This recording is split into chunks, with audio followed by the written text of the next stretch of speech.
John K. Morris, and you are about to embark on the next Pioneer Knowledge Services Because You Need to Know, a digital resource for you to listen to folks share their experience and knowledge around the field of knowledge management and nonprofit work. If your company or organization would like to help us continue this mission and sponsor one of our shows, email byntk@pioneer-ks.org. Well, we've danced through a volume of information that you've presented, Frank, but we're going to end up your three-part series talking about, especially I think it's poignant for our current state of the world. How about some productive conflict? You want to fight? We know what destructive conflict is, right? Yeah, let's go. Let's fight this out. The world seems to have invested a heavy amount of, as you had said in the first segment about tribalism, a tribal mentality which makes things pretty black and white in beliefs. And then everything gets to be a defensive posture. How do organizations work through that, regardless of what's going on out there in the globe? How does an organization address their people to help alleviate some of the conflict? Well, in terms of tribal anger, I would give a reference. The great leadership trainer John King has written a number of books on tribal levels. I'll just plant that as a seed. Thank you. The second thing is productive conflict is new. I was invited by the Research and Development Division of Wiley Publishing a few years ago to test new instruments in the field. And productive conflict drew out from the depth of the DISC research the emotional temperaments and postures of the DISC and developed a profile that helps us get a grip on our emotional ride. I guess some people would say it's related to the blood sugar curve, the insulin blood sugar curve. We're in a different state of mood depending on where our bodies are in that blood sugar curve too. So I'm not going to get into the physical part. Well, yeah, I mean, that's a physiological concept that I think a lot of people just kind of graze on over as they're drinking their Red Bulls and eating all kinds of junk. Well, let's suppose you and I had a fight. Wouldn't it be easier for us to have breakfast or coffee together and say, let's work this out rather than 10 o'clock at night? Yeah. Lord knows we're loaded up. Yeah.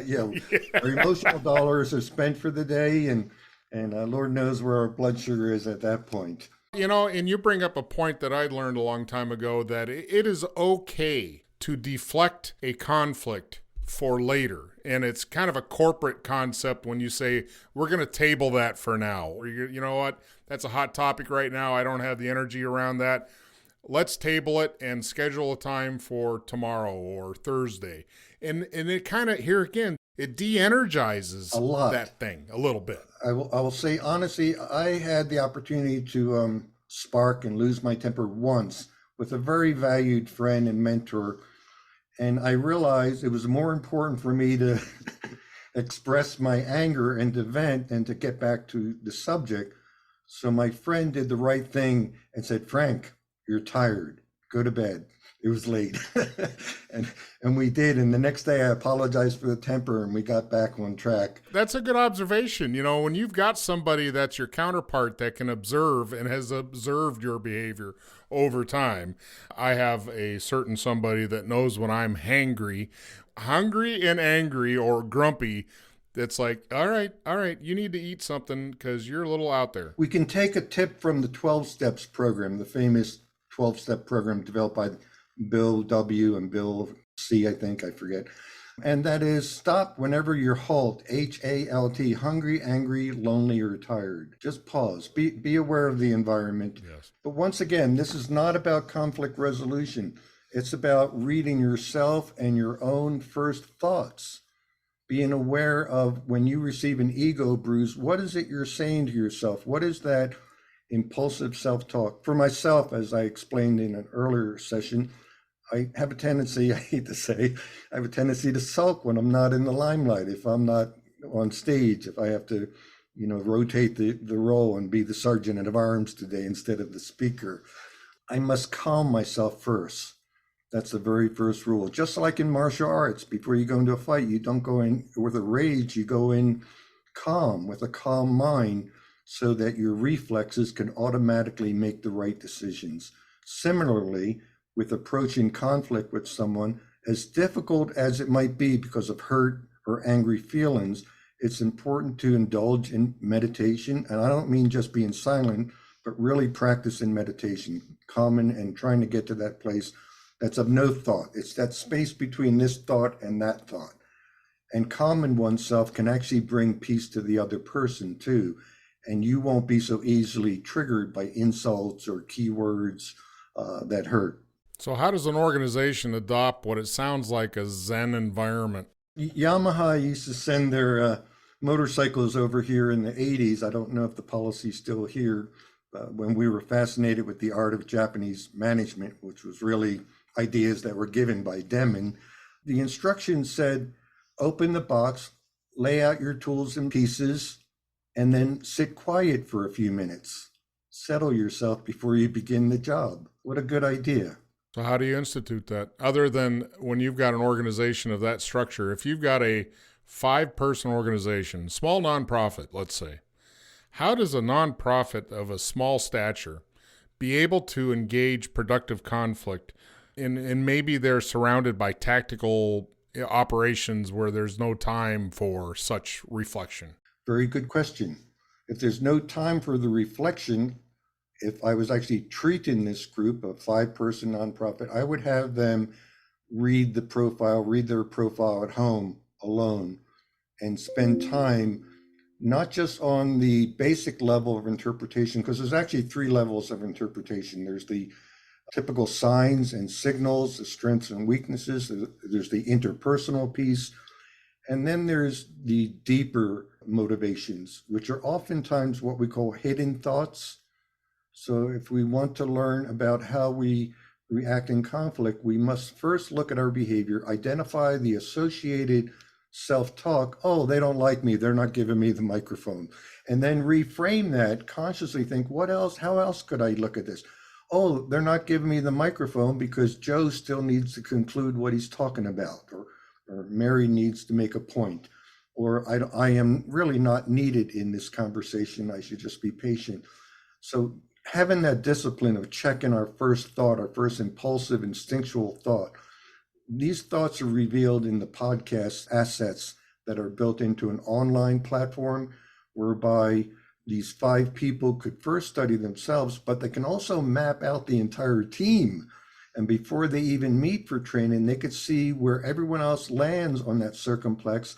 And they can also do a one-on-one online dyad comparison. So before they even come into the meeting, they can see, oh, Edwin doesn't like when I tease about blank, or he finds this kind of phrasing disrespectful. Oh, I didn't know that. That's just my natural style. So that would prepare people for an actual training, to answer your question directly, that to do that study, to study themselves, more so themselves, and last of all, to look at what's called their resistance meter. For each of these dyad reports, it'll say, when planning with Edwin, notice that he likes to do this, but you have resistance to this. So there's a prescription. There's a prescription out of all this. Yes, absolutely. Okay. If someone does the homework, it works. Yeah. I want to say this, though, my one disclaimer, it's not a quick fix. It takes time for people to change. And those who are involved in leadership development know this. That's why powerful leadership courses are 6 months, a year, 16 weeks, whatever. It takes time. There's no guarantee, and it doesn't always feel comfortable. However, just like a bridge that can take 1,000,000 tons, it could take a few tons at a time. The maxim is, be prepared for this type of meeting to feel a little bit uncomfortable for a short period of time. Others will appreciate that, and the next meeting will be even more harmonious. And yes, you will get to that level where differences can be acknowledged and discussed objectively. Well, is it your position to think that organizations should turn about organizational divots, I'll say disconnects, and educate them that conflict is not bad? You have that, like, you know what? Hey, I want to say something here. If you've got an opposing view, the organization has to set the stage or build the scene. You're safe to do this. Yes. If given that the organization is working as their mission is to do X, hey, I'm not arguing with you just because you got a red truck and I've got a blue one. I'm arguing because there's something that's mission critical or mission effective that needs to be voiced.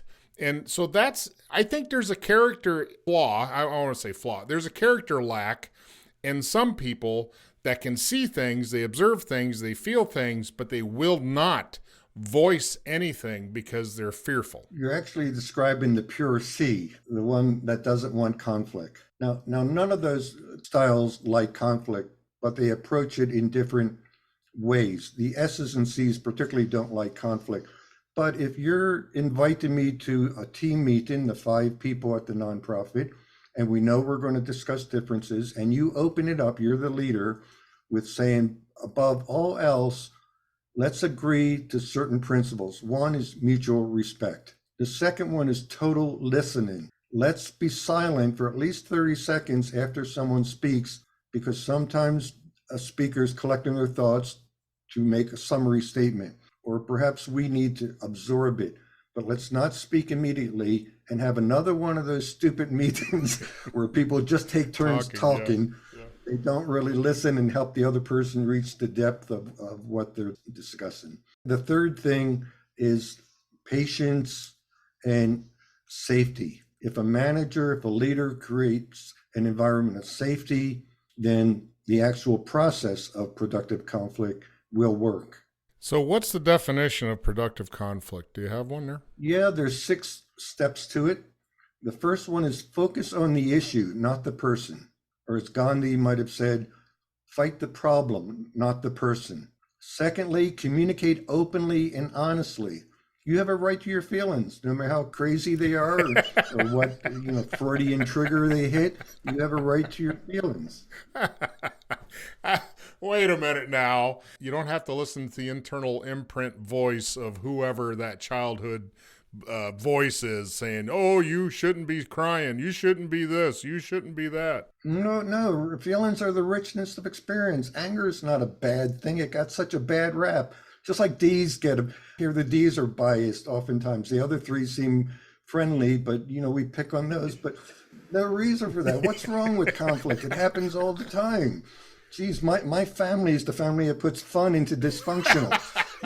Let's welcome differences. Let's talk it out. We're not going to die. We're not going to eat each other. We're still going to have a life after this meeting.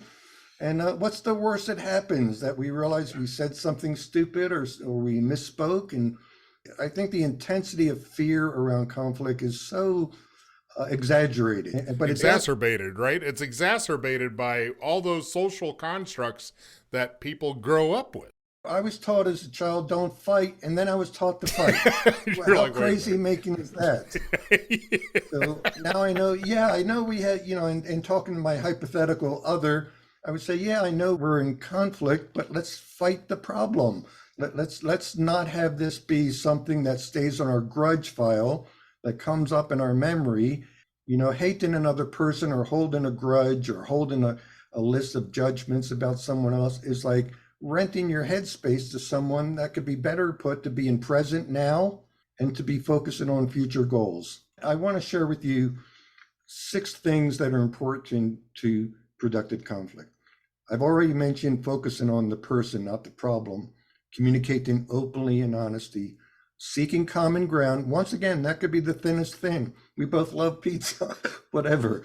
Look, we both work at the same company and we both want to see this succeed. Anything statement that uses the word we in it. And of course, active listening, which we don't do enough. I know we do empathetic listening, behavioral interviewing stresses that, but active listening really includes that feedback loop that we often forget about, or we don't make notes of the conversation to reflect back later. The next thing is using problem-solving techniques. There's the SWOT analysis, there's the 5 whys, there's problem-solving processes, there's many different ways. And in this particular hypothetical group, it would be good to suggest some of these processes and see which ones are acceptable to that group. And last of all, if necessary, seek outside help. I was in one team. There was a conflict between two individuals, and it got so heated, it seemed like there was going to be, almost on the verge of fisticuffs. If you've ever been in an environment where there's a fight's about to break out, you can smell it, right? You can tell when, oh my God, this is about to explode. It's going to get ugly. Thankfully, to the interpretation of the profiles, you can see these yellow flags beforehand, and you can call Frank DeDominicis or someone else simply to walk through. I had the opportunity to do this with a construction company, typical conflict, the field and the office, and it went on forever with a false sense of harmony. And it wasn't until we had two sessions, one to look at the profile and to communicate honestly about the triggers, and the second one to dig into the real meat of the problem, which ended up in a happy divorce. The field person really wanted to do their own thing. This is common. And the owner wanted the person to be the perfect employee. Well, that was just not going to happen. So through honest communication, that last session wound down with the owner helping the person leave and start their own business. And he even offered to give support in spinning the other person off. Yeah. And that person who left did not leave angry, bad-mouthing the employer. So it actually led to a positive dissolution. Well, this has all been extremely fascinating, Frank, and I want to thank you for being here to share your knowledge and your understanding, and it's been very fruitful, and I hope the audience is ready to behave in a different way. In closing, I have a gift for anyone who wants to just get a simple idea of where they might land on the circumplex, not the complete report, but just a simple infographic. I have a leadership mini profile. If they contact me through email, I'll send a free mini DISC profile. All that information will be available on the page in the show notes. Well, thank you, Frank. Take care.